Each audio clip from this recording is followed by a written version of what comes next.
Depuis des décennies, le nombre de victimes et de personnes exposées aux crises alimentaires et nutritionnelles augmente sans cesse en Afrique de l'Ouest et au Sahel. Préoccupés par cette situation alarmante, les États travaillent collectivement avec leurs partenaires techniques et financiers pour améliorer les dispositifs nationaux de prévention et de gestion des crises. Plusieurs projets et initiatives régionaux ont vu le jour, parmi lesquels le programme de renforcement des systèmes d'alerte précoce, PROACT.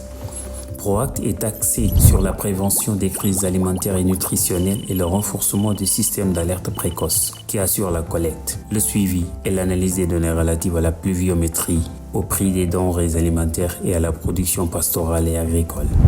Financé par l'Union européenne et mis en œuvre par le consortium Action contre la faim, Oxfam et Save the Children, le programme couvre 11 pays, le Mali, le Niger, le Tchad, le Burkina Faso, le Sénégal, la Mauritanie, le Nigeria, la Côte d'Ivoire, la Gambie, le Libéria, la Sierra Leone.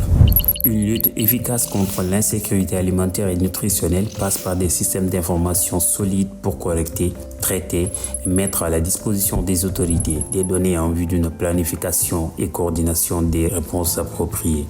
PROACT forme les acteurs clés de l'agriculture et de l'élevage à la collecte et à l'analyse des données relatives à la situation alimentaire. Motive ces acteurs à se mobiliser et à tirer la sonnette d'alarme pour prévenir l'insécurité alimentaire et nutritionnelle qui guette la région. Sensibilise les décideurs et les responsables nationaux sur l'importance d'un système d'alerte précoce et de le soutenir par des financements adéquats. Implique les autorités locales à s'approprier pleinement le système d'alerte précoce.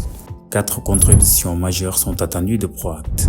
L'État dispose d'un système d'alerte précoce renforcé et des informations fiables pour la prise de bonnes décisions. De nouvelles approches peu coûteuses sont adoptées pour apprécier les variations des prix sur le marché et la situation économique des ménages. L'État et ses structures locales augmentent leurs subventions pour le fonctionnement pérenne des SAP. La société civile, les universités et les grandes écoles sont associées à la collecte et l'analyse des données. PROACT se présente comme un outil de plus pour aider l'État et les ONG nationales et internationales à mieux orienter leurs actions en tenant compte des besoins réels des populations et de la situation économique des ménages.